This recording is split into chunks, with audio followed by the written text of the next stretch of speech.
Assalamualaikum warahmatullahi wabarakatuh. Baiklah, untuk pertemuan kita pada hari ini, kita akan membahas mengenai materi faktor lingkungan tanaman hortikultura pada mata kuliah budidaya tanaman hortikultura. Nah, tujuan instruksionalnya adalah yang pertama, mahasiswa memahami pentingnya faktor lingkungan sebagai salah satu yang penting dalam budidaya tanaman hortikultura. Yang kedua, mahasiswa memahami dan memanipulasi lingkungan tumbuh tanaman sehingga mampu tumbuh dengan baik. Nah, dalam bahasan kali ini kita akan membahas tentang faktor lingkungan yang terdiri dari lingkungan di atas tanah dan lingkungan di bawah tanah. Nah, pertama kita akan membahas mengenai lingkungan yang ada di atas permukaan tanah. Jadi kalau kita bicara tentang lingkungan di atas permukaan tanah adalah bicara tentang namanya faktor iklim, kemudian faktor tanah itu sendiri. Nah, kalau kita bicara tentang faktor iklim, faktor penting yang mempengaruhi pertumbuhan tanaman itu adalah cahaya, suhu, dan keadaan udara. Sedangkan faktor tanah adalah tanah dan air. Nah, kalau kita lihat yang pertama ini adalah faktor lingkungan yang berkaitan dengan cahaya. Nah, cahaya merupakan salah satu faktor penting bagi pertumbuhan dan perkembangan tanaman. Cahaya memegang peran penting dalam proses fisiologi tanaman, terutama berkaitan dengan proses fotosintesis, respirasi, dan transpirasi. Nah, cahaya yang diserap daun sebetulnya hanya sekitar 1-5% untuk proses fotosintesis. Nah, 75-85% adalah untuk memanaskan daun dan transpirasi. Jadi sebetulnya cahaya yang dimanfaatkan oleh tanaman untuk menghasilkan itu adalah sekitar 1-5%, sangat kecil. Tetapi yang lebih banyak itu cahaya adalah untuk kepentingan peningkatan suhu pada permukaan daun dan transpirasi. Nah, peranan cahaya itu dalam respirasi, fotorespirasi, sehingga akan mempengaruhi suhu. Sedangkan peranan cahaya dalam transpirasi, terutama ada transpirasi stomater, adalah mempengaruhi pembukaan stomata. Jadi ini beberapa hal yang berkaitan penting tentang cahaya.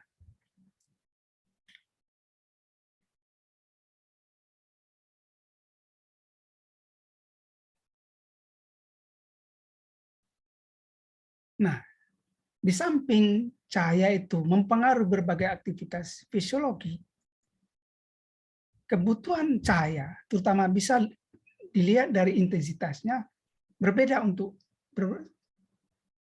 setiap jenis tanaman. Maka dikenal 3 tipe tanaman, yaitu tanaman C3, tanaman C4, dan CAM.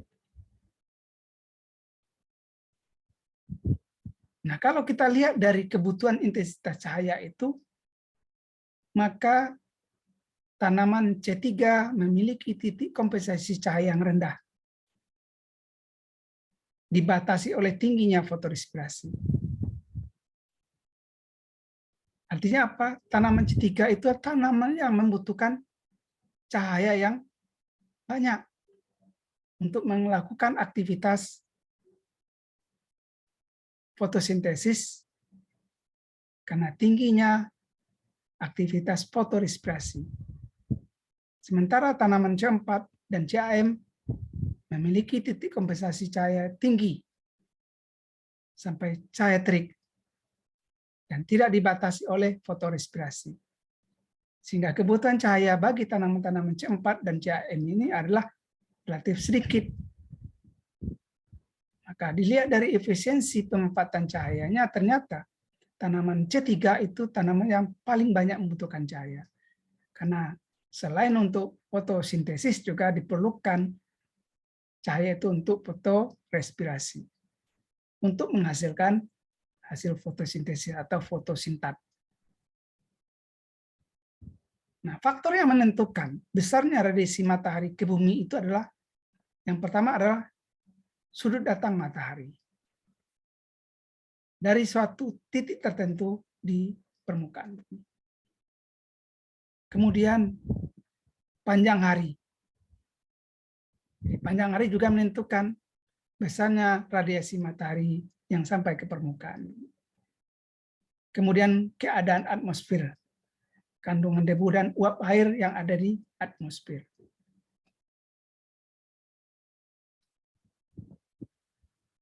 Nah, kita kembali lagi pada yang namanya intensitas cahaya. Intensitas cahaya yang optimum atau barangkali yang mampu meningkatkan hasil fotosintesis, tetapi pada kisaran tertentu hasil panen atau hasil fotosintesis akan mengalami penurunan. Hal ini terjadi akibat yang pertama adalah berkurangnya klorofil.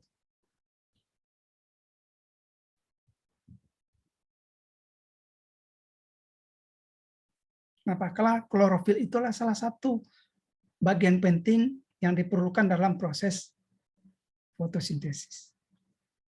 Yang kedua adalah meningkatnya suhu daun, sehingga laju transpirasi juga meningkat. Dan yang ketiga adalah tidak aktifnya beberapa enzim yang mengubah gula menjadi pati di dalam daun. Nah, itulah beberapa faktor yang mempengaruhi sebetulnya terhadap hasil fotosintesis itu sendiri. Dilihat dari intensitas cahayanya. Nah, selain intensitas cahaya, kualitas cahaya juga menentukan pertumbuhan, terutama pada fase vegetatif dan generatif tanaman.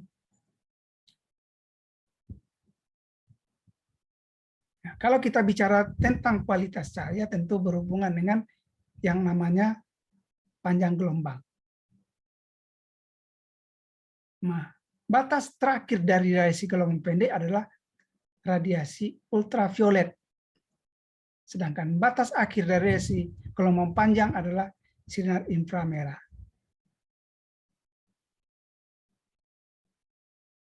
Fotosintesis berlangsung pada panjang gelombang antara 400 sampai 700 .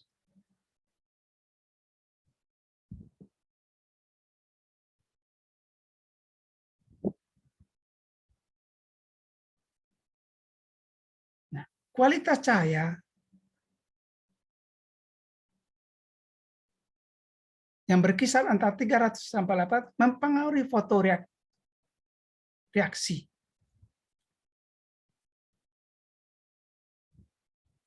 Nah, fotosintesis yang paling efisien pada kisaran cahaya jingga merah atau sekitar 650 nanometer. Dan hingga biru atau sekitar 440 nanometer pada spektrum cahaya tampak.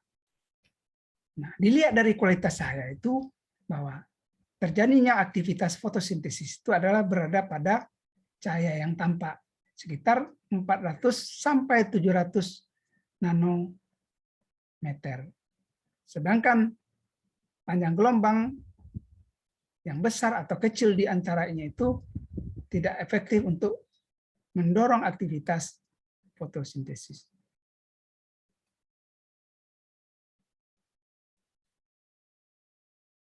Nah, dilihat dari lamanya penyinaran. Secara umum dapat dikatakan bahwa semakin lama tanaman mendapatkan pencahayaan matahari, semakin intensif proses fotosintesis, sehingga hasil fotosintesis juga akan tinggi. Tetapi fenomena ini tidak sepenuhnya benar. Karena ada beberapa tanaman yang memerlukan lama penyinaran yang berbeda-beda untuk mendorong fase pembungaan. Nah, berdasarkan respon tanaman terhadap cahaya atau fotoperiodisme itu, maka dapat digolongkan menjadi 3 kelompok. Yang pertama adalah tanaman hari panjang atau long day plant. Yang kedua adalah tanaman hari pendek atau short day plant.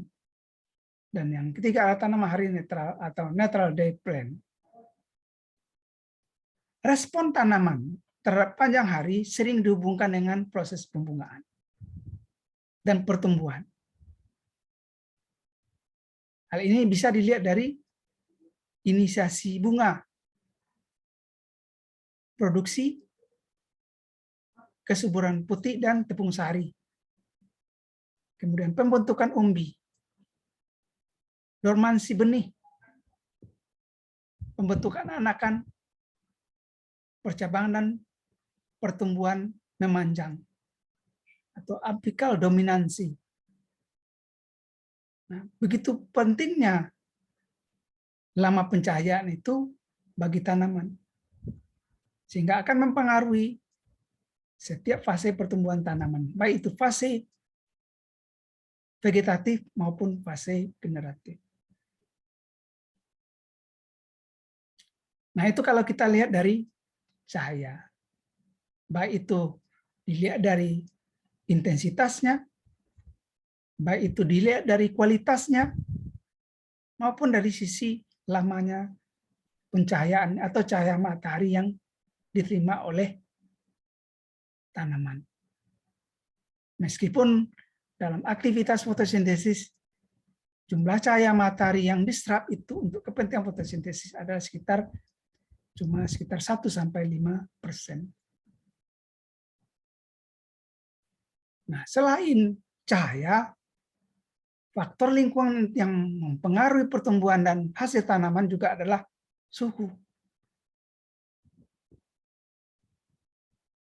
Karena suhu berkorelasi positif dengan radiasi matahari atau cahaya matahari.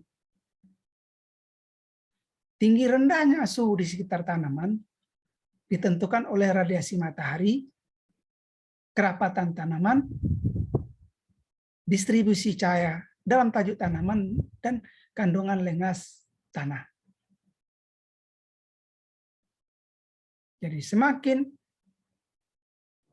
rapat tanaman, maka cahaya matahari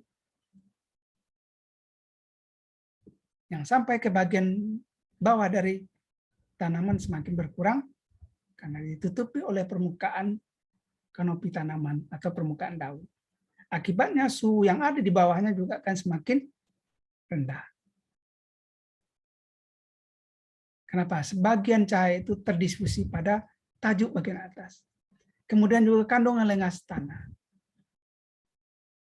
Semakin tinggi kandungan air tanah, maka kelembapan atau suhu yang ada di sekitar tanaman juga akan relatif rendah.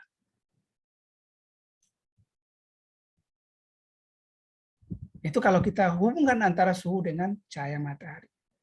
Nah, pentingnya suhu itu berhubungan dengan berbagai aktivitas fisiologi, seperti pembukaan stomata. Jadi karena cahaya suhu meningkat, maka akan terjadi pembukaan stomata.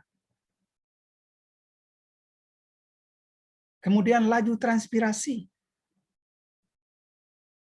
Nah, salah satu faktor yang mendorong laju transpirasi tinggi itu adalah karena terjadinya pembukaan stomata. Kemudian yang penting juga adalah laju penyerapan air dan nutrisi dari dalam tanah. Ini juga akan sangat dipengaruhi oleh suhu.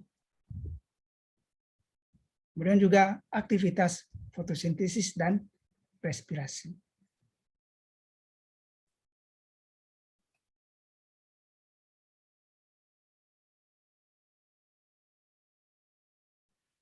Suhu mempengaruhi pertumbuhan dan perkembangan tumbuhan. Karena suhu berpengaruh terhadap laju metabolisme, fotosintesis, respirasi, dan transpirasi tumbuhan.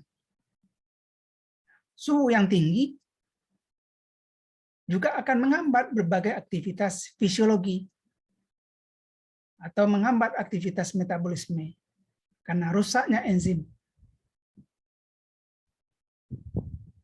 Begitu juga suhu yang rendah juga akan mempengaruhi aktivitas fisiologi dan metabolisme karena aktivitas enzim akan terhenti atau tidak aktif.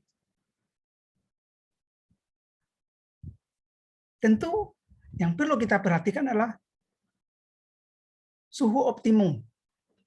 Jadi suhu optimum yang diperlukan oleh tanaman berkisar antara 10 sampai 38 derajat Celcius.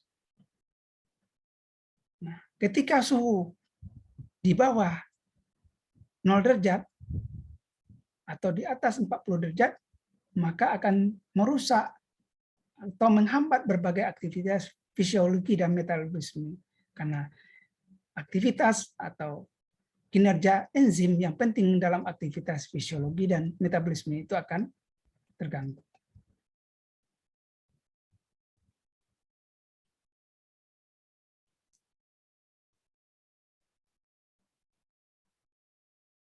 Ini adalah salah satu pengaruh suhu rendah dan pengaruh suhu tinggi. Maka untuk tanaman tentu yang diperlukan adalah suhu yang optimum. Kenapa? Pada suhu yang optimum itulah sebetulnya aktivitas enzim yang penting dalam berbagai aktivitas metabolisme bisa berjalan dengan baik. Tetapi suhu yang di bawah atau suhu yang terlalu tinggi maka akan menyebabkan menurunnya aktivitas enzim. Bahkan enzim terdegradasi. Contoh tanaman yang tumbuh optimum pada suhu rendah adalah apel, kentang, dan granium.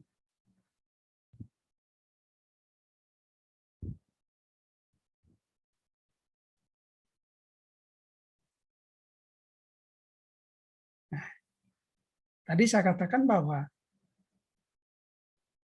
suhu rendah atau suhu kritis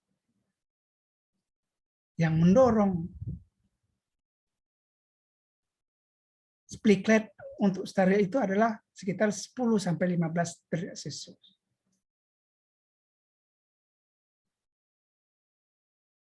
Suhu rendah atau minimum, pertumbuhan tanaman menjadi lambat bahkan terhenti karena kegiatan enzimatis dikendalikan oleh suhu. Nah, hubungan suhu juga dengan kecepatan pertumbuhan tanaman. Kecepatan pertumbuhan atau pertambahan tinggi tanaman bila semakin dekat dengan suhu optimum. Ya, tanaman di daerah sedang atau subtropik, suhu optimum untuk fotosintesis lebih rendah dibandingkan dengan suhu optimum untuk respirasi. Mungkin berbeda kita dengan daerah tropik.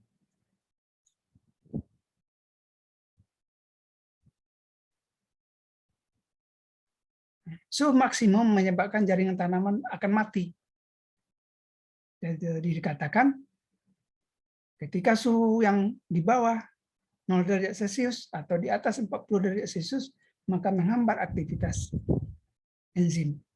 Bahkan pada suhu 45 sampai 55 derajat Celcius selama 2 jam saja akan menyebabkan kematian jaringan tanaman.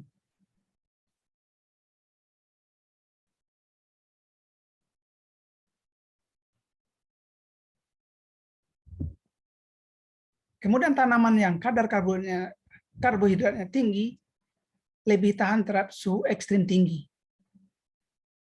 Karena apa? Karena denaturasi karbohidrat lebih tahan dibandingkan dengan protein.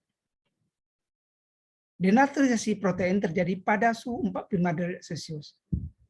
Sedangkan karbohidrat baru rusak pada suhu di atas 55 derajat Celcius. Bahkan ada yang sampai 85 derajat Celcius. Maka barangkali tanaman-tanaman memiliki kadar karbohidrat tinggi lebih tahan terhadap suhu yang tinggi dibandingkan dengan tanaman yang memiliki kadar karbohidrat rendah.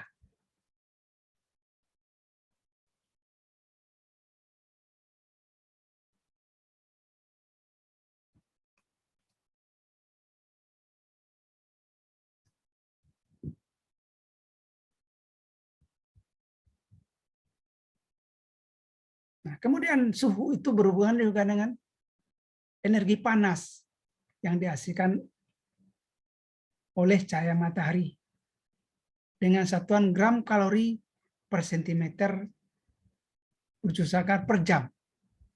Jadi 1 gram kalori itu adalah sejumlah energi yang dibutuhkan untuk menaikkan suhu 1 gram air sebesar 10 derajat Celcius. Nah, jumlah insolasi atau suhu suatu daerah tergantung kepada yang pertama adalah latitude atau letak lintang suatu daerah. Kemudian altitude atau ketinggian tempat dari permukaan laut. Kemudian yang mempengaruhi juga adalah musim dan angin.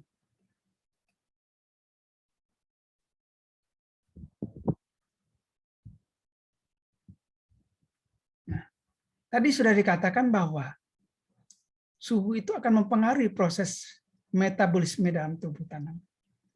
Di antaranya adalah berkaitan dengan laju pertumbuhan, dormansi benih atau kuncup, perkecambahan, pembungaan, pertumbuhan buah, kemudian pendewasaan atau pematangan jaringan atau organ tanaman.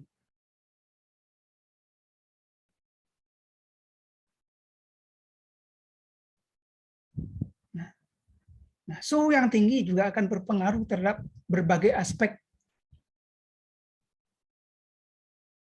Baik itu dilihat dari terhambatnya proses perkecambahan, berkurangnya pertumbuhan tanaman, kemudian berkurangnya kualitas tanaman, berkurangnya hasil, hilangnya air, dan berbagai faktor-faktor yang lain yang nantinya akan berpengaruh terhadap berbagai aspek pertumbuhan tanaman. Nah, berdasarkan kebutuhan suhu tanaman, hortikultura dikelompokkan menjadi yang pertama tanaman musim dingin, yaitu tanaman yang menghendaki batas suhu optimum yang rendah atau tanaman yang tumbuh baik pada suhu antara 45 sampai 60 derajat Fahrenheit. Jadi suhu rendah.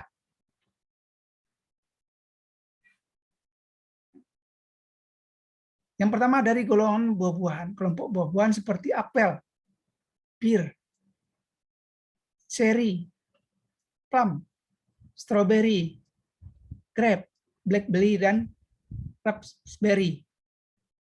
Kemudian dari golongan sayur-sayuran, asparagus, spinach, lektuk, kubis, beet, wortel, arcis atau pea, dan kentang. Kemudian tanaman hias, carnation, geranium, petunia, zinnia, dan pansy. Ini adalah tanaman-tanaman yang membutuhkan suhu yang rendah. Atau tanaman-tanaman yang bisa tumbuh pada musim dingin.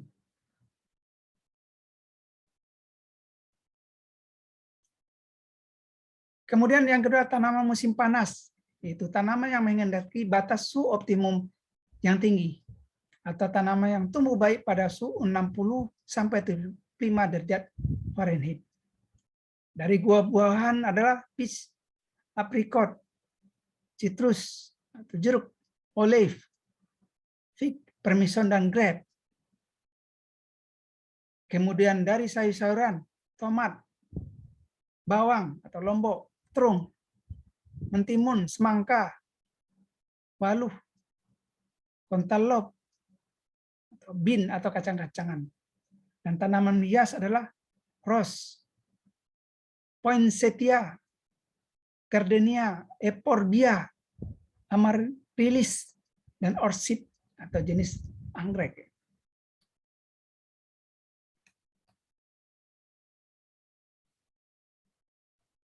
Nah, begitu pentingnya suhu itu bagi pertumbuhan dan perkembangan tanaman. Tetapi juga suhu juga akan bisa merusak atau menyebabkan tanaman bisa mati. akibat pengaruh suhu ekstrim. Nah, kerusakan-kerusakan yang terjadi pada suhu ekstrim itu yang pertama adalah sufokasi atau suffocation adalah lambatnya pertumbuhan tanaman karena permukaan tanah tertutup lapisan salju. Misalnya kekurangan oksigen di dalam tanah. Jadi tanaman atau perakaran tanaman akan mengalami kekurangan oksigen. Ya, bisa menyebabkan tanaman mati. Karena yang jelas perakaran itu juga melakukan berbagai aktivitas respirasi. Kemudian desikasi atau desiccation disebut dengan istilah kekeringan fisiologi. Bukan karena tidak ada air dalam tanah, melainkan absorpsi air oleh akar terhambat karena berkurangnya permeabilitas selaput akar atau karena naiknya viskositas air dalam tanah dan bahkan membeku. Jadi di samping suhu mempengaruhi kadar oksigen, bahkan dia juga mempengaruhi permeabilitas jaringan yang ada dalam tanah, seperti pada akar. Sehingga akan mengakibatkan kemampuan akar untuk menyerap air akan berkurang. Di samping juga kekurangan oksigen. Kemudian yang cukup ekstrim juga ada atau kerusakan yang terjadi having. Adalah kerusakan tanaman karena hubungan akar dan bagian atas tanaman terputus yang disebabkan adanya kristal es pada permukaan tanah. Kemudian kerusakan yang penting juga chilling. Adalah kerusakan akibat suhu rendah di atas titik beku atau sekitar 4 derajat Celcius. Gejalanya adalah garis-garis klorosis pada daun. Jadi suhu yang rendah atau di atas titik beku itu menyebabkan kerusakan klorofil pada daun sehingga menimbulkan garis-garis pada permukaan daun. Dan yang paling berbahaya bahkan menimbulkan kematian bagi tanaman adalah freezing injury.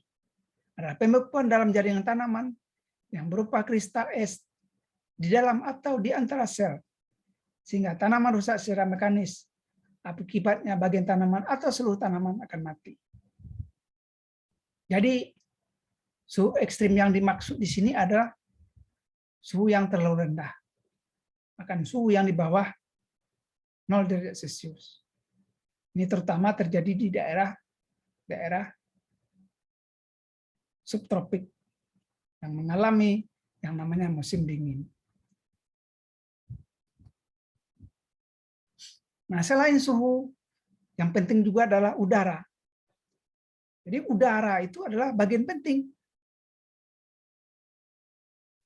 Kenapa? Karena semua yang diperlukan oleh tumbuhan atau tanaman itu umumnya ada bersumber dari udara. Ya, kalau kita perhatikan komposisi udara itu 78% itu adalah nitrogen. 21% adalah oksigen. 0,9% adalah argon dan 0,03% adalah karbohidrat.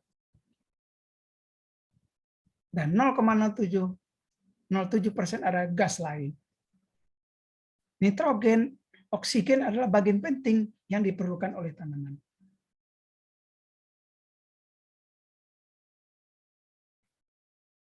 Di samping memiliki komposisi berbagai hara atau berbagai unsur yang ada di udara, juga terdapat berbagai senyawa polutan, senyawa organik dan anorganik sebagai hasil reaksi fotokimia cahaya matahari dan hasil pembakaran. Namanya adalah polusi udara akibat asap dan sebagainya. Nah, polutan juga mempengaruhi pertumbuhan tanaman normal. bahkan juga dapat mempengaruhi kehidupan manusia.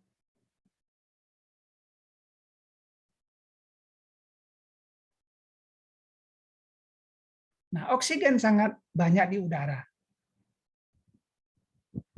Namun tanaman bisa mengalami kekurangan oksigen bila terjadi kondisi anaerob pada akar tanaman yang dikenal dengan waterlogging atau juga barangkali penggenangan akibat tergenang. Maka salah satu cara untuk memenuhi kebutuhan oksigen tentu menyerap oksigen yang ada di permukaan tanah. Nah, ini terjadi adalah pada tanah dengan aerasi buruk. Seperti pada sawah. Di mana karbon dioksida tinggi akan menghambat respirasi akar dan menyebabkan pertumbuhan dan fungsi akar terganggu dalam penyerapan hara dan air. Jadi karbon dioksida juga berpengaruh terhadap fungsi akar. Tetapi karbon dioksida itu juga penting bagi tanaman. Karena CO2 atau karbon dioksida itu dapat meningkatkan hasil dan memperbaiki produk tanaman. Namun di sisi lain juga kelebihan karbon dioksida itu juga meracuni tanaman dan menghambat dari radiasi energi inframerah ke udara, atau disebut juga dengan efek rumah kaca. Nah, kemudian kita lihat lagi dari nitrogen. Jadi nitrogen itu adalah suatu gas iner atau suatu unsur yang tidak mudah bereaksi dengan unsur lain di atmosfer, sehingga dia tidak tersedia bagi tanaman, kecuali diubah menjadi nitrat NO3 atau dalam bentuk amonium NH4+, yang dikenal dengan fiksasi nitrogen. Jadi nitrogen N2 itu tidak bisa diserap oleh tanaman. Dan dia tidak mudah bereaksi dengan senyawa lain yang ada di atmosfer. Maka sebagai bagian penting dalam fiksasi nitrogen dari udara itu adalah dengan adanya simbiosis tanaman dengan berbagai mikroorganisme seperti bakteri bebas, Aribacter, dan Clostridium. Kemudian juga bakteri tertentu, Rhizobium dan Frankia. Nah, biasanya kalau ada berapa jenis bakteri seperti Rhizobium, dia bersimbiosis dengan berapa jenis tanaman legum yang bisa memfiksasi N bebas dari udara. Nah, kita sudah membahas berkaitan dengan yang namanya kondisi di atas tanah. Kemudian permukaan tanah sendiri. Jadi tanah merupakan media pertumbuhan bagi tanaman. Tentu kondisi yang ideal bagi tanah yang ideal bagi tanaman akan memberikan jaminan bagi tanaman untuk tumbuh dengan baik. Sehingga kondisi itu sangat dipengaruhi oleh yang pertama adalah jumlah air yang tersedia di dalam tanah.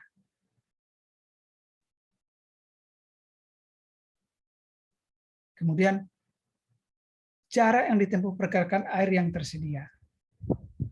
Kemudian kecepatan pergerakan air yang tersedia. Kemudian oksigen yang tersedia di dalam tanah.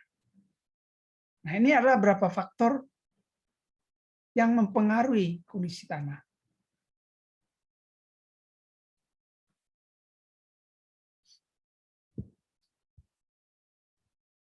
Tentu air tanah, air yang tersedia dalam tanah itulah yang barangkali yang dimanfaatkan oleh tanaman. Kenapa? Karena biasanya air yang tersedia dalam tanah itu terdapat pada pori-pori kapiler dan non-kapiler serta selaput pada permukaan butiran tanah. Nah, keadaan kapasitas menahan air maksimum, seluruh pori, baik pori mikro maupun makro, terisi penuh oleh air.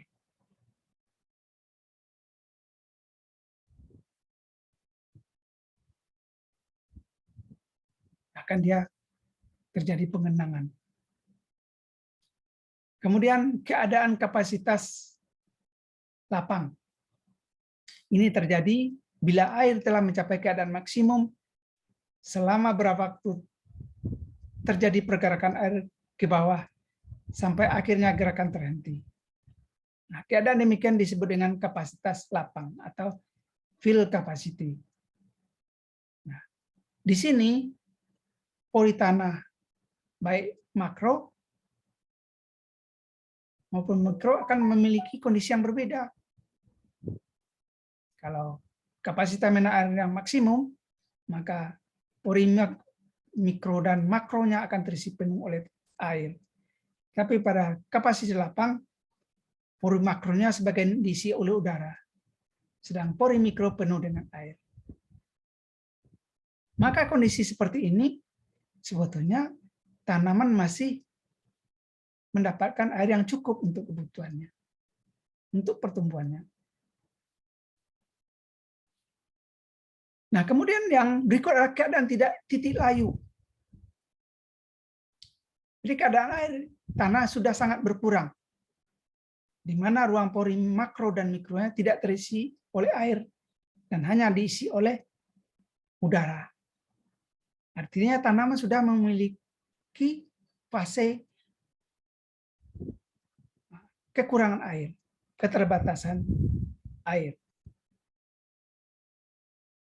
Tetapi tanaman masih bisa memberikan respon. Di antaranya barangkali ada dengan mengurangi penguapan melalui penutupan stomata, atau daun mengalami yang namanya layu, atau daun mengalami gugur dengan mengurangi bunganya, daunnya. Ini terjadi secara alamiah. Kemudian yang terakhir adalah keadaan air higrokopis, yaitu air sudah habis sama sekali, kecuali pada permukaan partikel-partikel tanah sebagai air absorpsi yang amat sulit dilepas. Maka kondisi seperti ini menyebabkan tanaman sudah mengalami kekurangan air.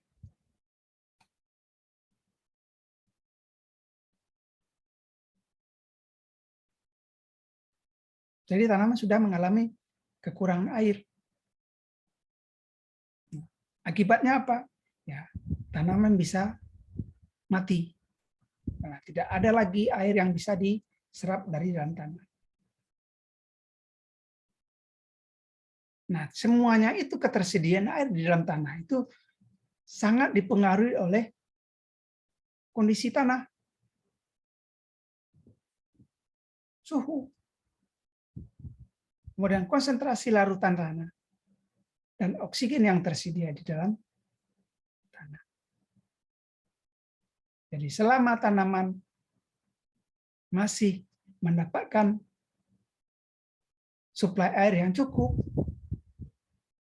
maka tanaman akan tetap bisa tumbuh. Tetapi ketika tanaman sudah mulai kekurangan air, maka dampaknya bagi tanaman adalah tanaman akan memberikan respon dengan berbagai strategi.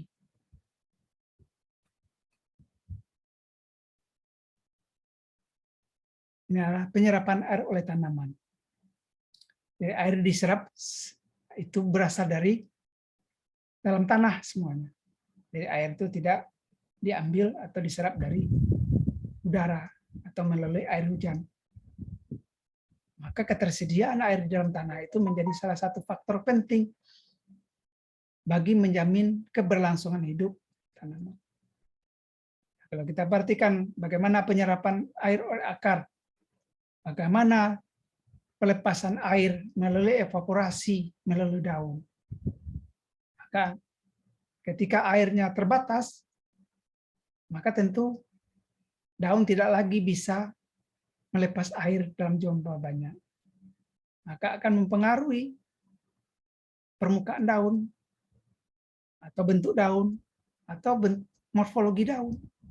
Bahkan juga bisa menyebabkan apa? Tanaman menjadi layu, daunnya menjadi layu, dan akhirnya daunnya kering dan gugur. Ini adalah salah satu strategi tanaman menghadapi kekurangan air. Jadi demikian barangkali kuliah kita pada hari ini. Semoga ini bisa dipahami dengan baik dan bisa dijadikan sebagai bahan betapa pentingnya faktor lingkungan itu bagi pertumbuhan dan hasil tanam. Tentu lingkungan yang baik itu sangat menjamin keberhasilan kita dalam budidaya tanaman, terutama adalah tanaman hortikultura. Demikian, terima kasih.